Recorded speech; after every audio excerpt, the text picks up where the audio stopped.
आम्हाला नाही सांगितलं का की तुम्ही आमच्या सोबत आज टिपऱ्या खेळणार आहे, दांडिया खेळणार आहे, आज रास महोत्सव होगा, माता पार्वती भी आएगी शिव की पत्नी.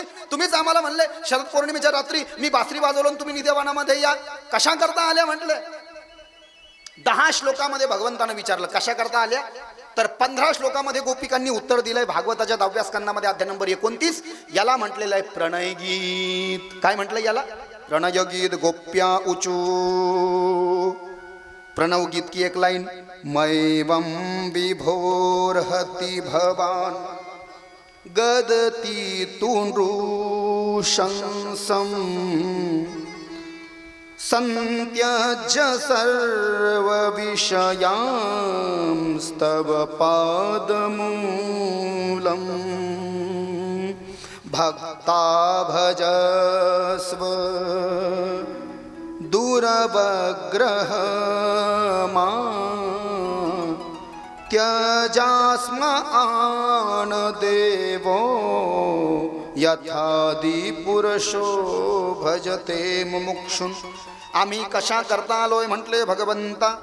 हे भगवंता, संसाराची आसक्ती सोडून सर्व विषयांचा सुखाचा त्याग करून तुझ्या चरणाच्या मकरंदाचा आस्वाद घेण्याकरता सर्व विषयांस्तव पादमूलम, सर्व विषयांना सोडून तुझ्या चरणाच्या मकरंदाचा आस्वाद घेण्याकरता आम्ही आलेलो आहे म्हटले. मग गोपिकांनी हे जेव्हा उत्तर दिलं, भगवान श्रीकृष्ण म्हणाले काही बा कोई दिक्कत नाही, कोई समस्या नाही, कोई बात नाही. आणि मग भगवान श्रीकृष्णाने काय केलं? आले का म्हणले सगळे, आले का म्हणले सगळे, बस एकदा फक्त माता पार्वतीला येऊ द्या. माता पार्वती आले की दरवाजे बंद करा म्हटले निधिवानाचे. रात्रीची वेळ आहे. पूरा ब्रह्मांड भगवान श्री कृष्ण की और गोपियों की रास देखने के लिए उन्होंने भूम जो है ना ऊर्ध्व दिशा में सभीओं ने अपने यानों में हाथ में पुष्प की पंखुड़ियां लेकर के उसके बाद में दांडियां लेकर के भगवान का ये रास देखने के लिए पूरा संसार उमड़ पड़ा है. ऊपर सभी देवलोक गंधर्व यक्ष चारण सिद्ध. और फिर भगवान श्री कृष्ण ने 2-2 गोपियों में एक-एक कृष्ण, 2-2 गोपियों में एक-एक कृष्ण, 2-2 गोपींमध्ये एक-एक कृष्ण, 2-2 गोपीमध्ये एक-एक कृष्ण. म्हणजे कृष्ण एकच आहे पण 2 गोपीमध्ये एक कृष्ण आहे. आणि सगळ्या गोपिकांना काय वाटलं, सगळ्या गोपिकांना काय वाटलं, जेव्हा 2-2 गोपीमध्ये एक-एक कृष्ण, 2-2 गोपीमध्ये एक-एक कृष्ण आहे, सगळ्या गोपिकांच्या मनामध्ये अभिमान धारण झाला. त्यांना वाटलं भगवान श्रीकृष्ण हे कोण आहेत? भगवान श्रीकृष्ण हे एक साधारण नंदाचे पुत्र आहेत आणि आम्ही दोघी इतक्या भाग्यवान आहोत म्हटले गोपिका की आमच्या दोघी सोबतच कृष्णाने काय केलं, दांडिया खेळल्या म्हणजे टिपऱ्या खेळल्या आणि बाकीच्या दिलं सोडून. असा अभिमान भगवान सब कुछ सहन कर सकते लेकिन अभिमान बिलकुल सहन नहीं करते. तीळ मात्र जरी होय अभिमान परी तो मेरू समान भार वाटे देवा. एकाएकी सगळ्या गोपिकांच्या मधून भगवान श्रीकृष्ण गायब झाले. आणि मग काय देवा गंमत करतो का काय? अरे 6 महिन्यापासून तुझ्या मागे लागलो की आम्हाला तुझ्या सोबत या ठिकाणी रास दांडिया खेळायची आहे. तर पार्वतीची पूजा करायला लावली 1 महिनाभर, तिला प्रसन्न करून तिचा आशीर्वाद घेतला. सूर्याची पूजा केली, तू आमचे वस्त्र सोडले तर आम्ही काय म्हणलो नाही. आणि 2च मिनिटात दांडे घेऊन लगेच तू गायब झाला. अंतर्हिते भगवती सहसेव प्रजांगणा अतप्यम स्तम चक्षाणा करण्यव इव यूथपम. भगवंताला गोपिकांच्या मनामध्ये निर्माण झालेला अभिमान धारण झाला नाही. सगळ्या भागवताचं सार काय आहे? भागवताचा 10वा स्कंद आहे आणि 10व्या स्कंदाचा सार काय आहे? 5 अध्याय आहेत. अध्याय नंबर 29, 30, 31, 32, 33 याला रास पंचाध्याय म्हटलेला आहे. आणि या रास पंचाध्यायीचाही सार आहे गोपिका. गोपिकांचाही प्राण आहे कृष्ण आणि कृष्णाचाही प्राण आहे गोपी गीत. सगळ्या गोपिकांच्या मधून भगवान श्री कृष्ण जेव्हा गायब झाले ना तेव्हा गोपिका रडू लागल्या. इतनी रोई गोपियां, इतनी रोई कि गोपियों ने भगवान श्री कृष्ण के वियोग में और विरह में जिस चीज को गाया उस चीज को संस्कृत में बड़े बड़े योगी जपी तभी सन्यासी, बड़े बड़े महात्मा, बड़े बड़े विद्वान ये गीत को बड़ा ही महत्वपूर्ण मानते हैं. भागवत के 10 संस्कृत गीतों में ये गोपी गीत बड़ा ही विशिष्ट और बड़ा ही विद्वत्ता से उपकृत है, अलंकृत है. इसके प्राय 19 श्लोक हैं. सभी श्लोकों को गाने का समय नहीं है, 3-4 श्लोकों का हम गायन करेंगे. देखिए, सोचिए जरा, गोपियां किसी स्कूल में नहीं गई, आता संस्कृत बाबा इथं धड मराठीमध्ये विलांटी चुकली तर मास्टर माम आपले मार्क कापायचा. आता इथं संस्कृत कसं येणार आहे? गोपिका किसी स्कूल में नहीं गई लेकिन भगवान के प्रेम में इतनी डूब चुकी हैं और चले गए कृष्ण तो विरह में वियोग में इतनी तड़प गई कि उन्होंने गोपी गीत गा दिया. इसको गोपी गीत कहा है. गोप्य ऊचू जयति तेधिकम जन्मना व्रज श्रयत इंदिरा शश्वतत्र हि दयित दृश्यता दीक्षुतावका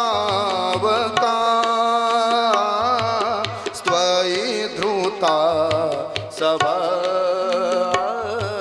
स्वाम विचिन्वते.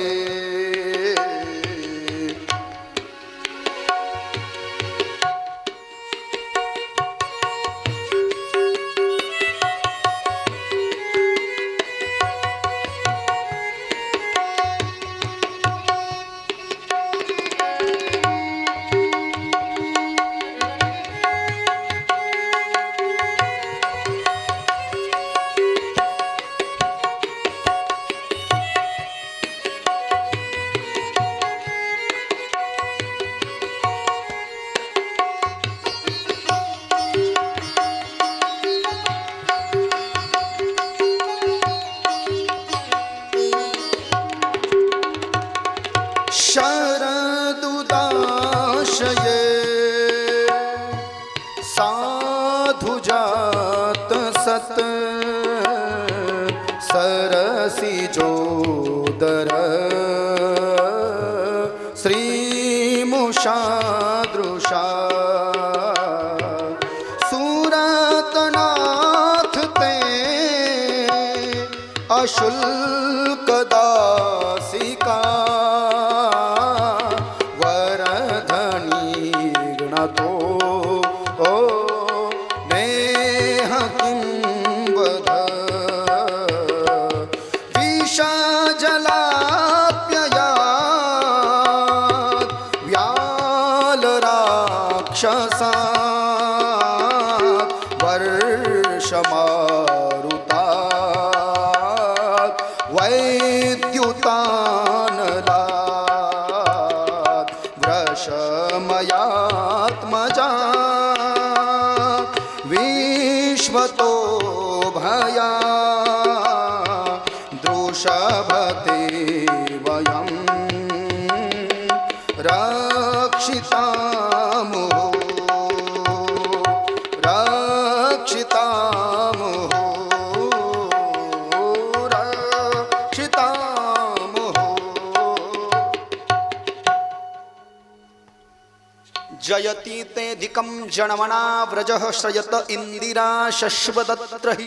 गोप्य ऊचू गोपिका गा रही है, भगवान आपके जन्म से पहले से ये वृंदावन और गोकुल हरा भरा है, लेकिन जब से आपने नंद और जशोदा के पुत्र के रूप में गोकुल में जन्म लिया है, ये वृंदावन और गोकुल पावन हो गया है. और आपके आने से वृंदावन में हर तरह इंदिरा माने लक्ष्मी का प्राकट्य हुआ. तुम्ही येण्यानं या वृंदावनामध्ये पैशाची काहीच कमी नाही देवा. आमच्याकडनं काय चुकलं, जसं तुम्ही सांगितलं तसं आम्ही पार्वतीची पूजा केली, सूर्याची पूजा केली, तुम्ही बासरी वाजवली, आम्ही बरोबर आलो. आमच्याकडनं काय चुकलं की तुम्ही एकाएकी गायब झाली, येऊन आम्हाला सांगा, नाहीतर आम्ही आमचा प्राण ठेवणार नाही. तुम्ही आमच्या समोर एकदा प्रकट व्हा, आम्ही तुमची सेवा करतो. आता सेवा करणाऱ्याला काय म्हणतात? सेवक म्हणतात. आणि जो सेवक असतो त्याला पैसे द्यावे लागतात, पण आम्ही तुमच्या सेविका होतो बिना पैशाच्या, आम्हाला पगार देऊ नका. सूरतनाथ ते अशुल्क दासिका वरधनी गणतो नेह किं वद. तुला पाहण्यासाठी रे कृष्णा आम्ही तुझ्या सेविका हो, असा अर्थ याचा, बिना पैशाचा. मग भगवान श्रीकृष्णाला दया आली आणि भगवान श्रीकृष्ण पुन्हा प्रकट झाले. म्हणले तुम्ही अभिमान नका करू, तुम्हाला काय वाटतं? अरे तुमच्या 2-2 गोपीमध्ये मी माझं एक रूप वाटलंय. आणि जी पौर्णिमा आहे ना, म्हणले शरद ऋतूतली जी पौर्णिमा आहे ना, ती एक पौर्णिमा मी 6 महिन्याची करून टाकलेली आहे. म्हणजे एकाच पौर्णिमेच्या 24 तासामध्ये तुम्हाला असं वाटेल की 6 महिने तुम्ही माझ्यासोबत रास दांडिया महोत्सवाचा आनंद घेतलाय. एका दिवसाचे 6 महिने केले किंवा 6 महिन्याचा एक दिवस. तुम्ही काही करा पण मला अभिमान सहन होत नाही. मग गोपिकांनी क्षमा मागितली. आम्ही कोणाचा द्वेष करणार नाही. 2-2 गोपीमध्ये एक कृष्ण, 2-2 गोपीमध्ये एक कृष्ण. आणि मग भगवान श्रीकृष्ण जेव्हा रास खेळू लागले तेव्हा माता पार्वती सुद्धा रास दांडिया खेळायला आली.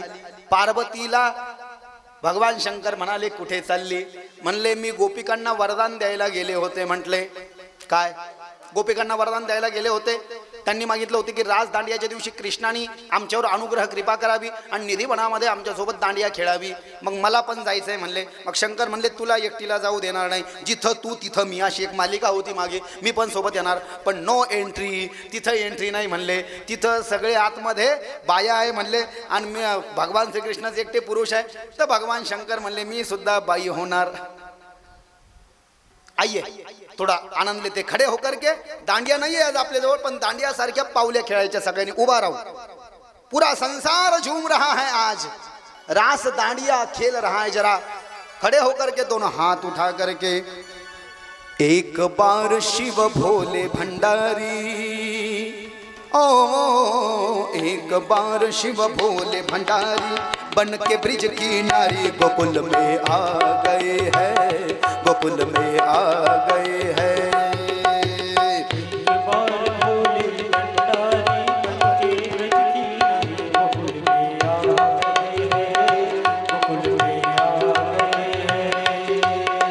पार्वती ने मना किया पर ना माने त्रिपुरारी, गोकुल में आ गए हैं, गोकुल में आ गए हैं.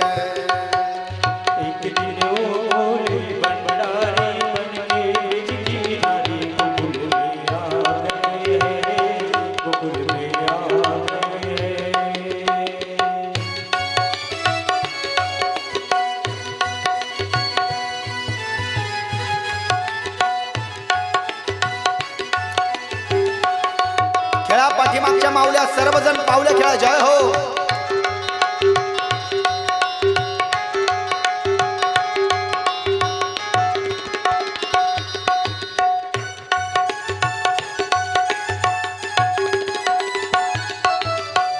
बड़ा थोड़ा बड़ा.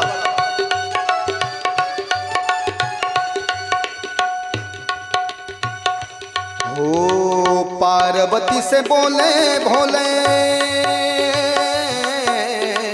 पार्वती से बोले भोले, मैं भी चलूंगा तेरे संग में, हो तेरे संग में.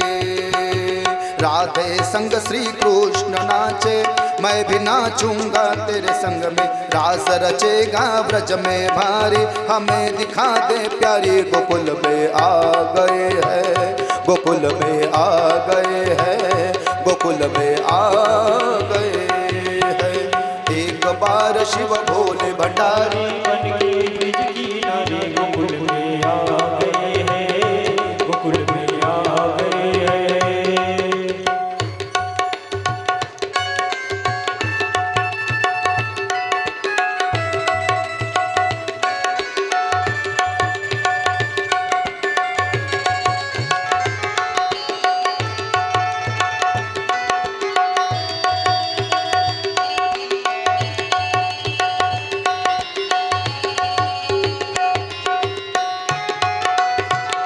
राधे राधे हरि बोल.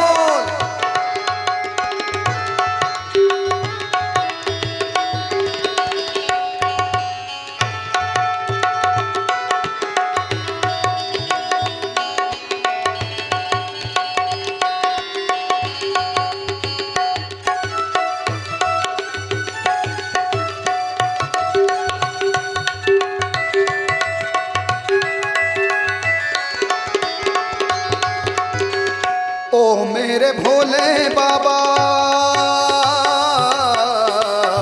ओ मेरे भोले बाबा, कैसे ले जाऊं तुम्हें रास में, हो तुम्हें रास में। मोहन के सिवा कोई न जामे उस रास में, हो उस रास में। हासी करेगी ब्रिज की नारी, मानो बात हमारी गोकुल में आ गए हैं, गोकुल में आ गए हैं, गोकुल में आ गए हैं। एक बार शिव भोले भंडारी जय हो। ब्रिज की नारी गोकुल में आ गए हैं, गोकुल में आ गए हैं। पीछे वाले भक्त मित्रा दोनों हाथ उठा करके ताली सेवा देते हैं, प्रेम से जय हो।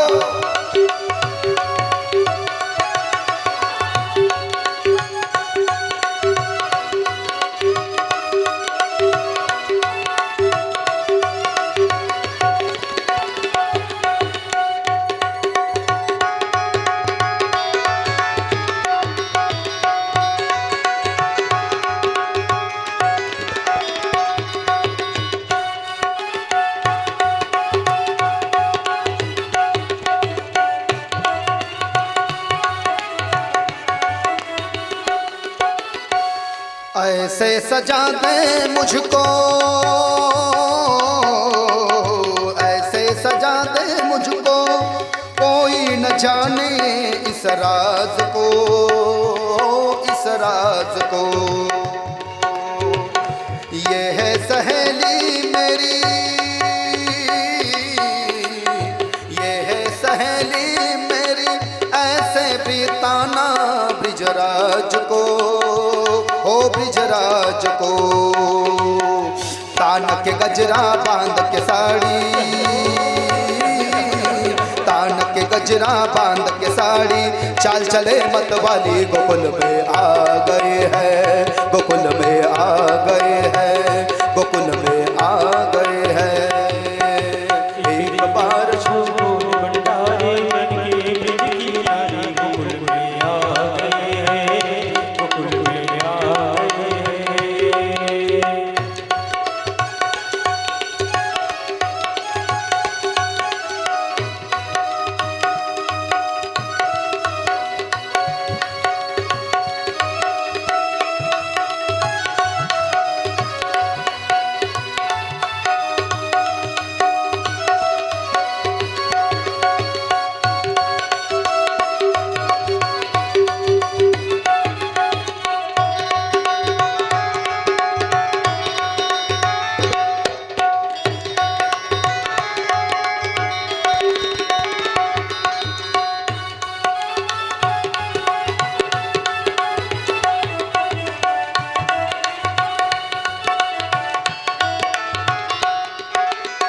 ओ मेरे भोले बाबा,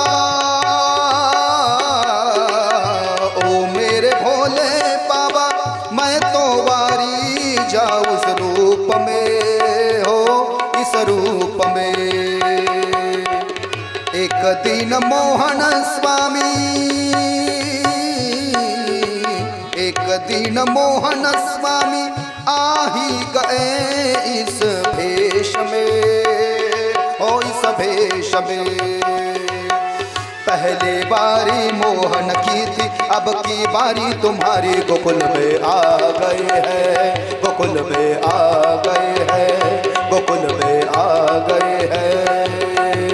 एक बार शिव भोले भंडारी वृंद के ब्रिज के नारे गोकुल में आ गए हैं, गोकुल में आ गए हैं। जय हो।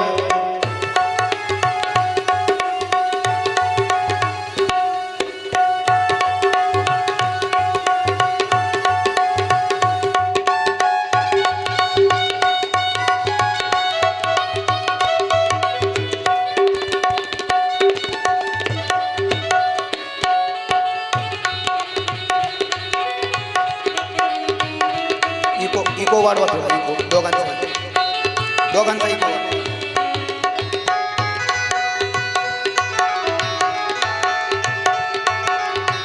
श्री राधे हरि बोल.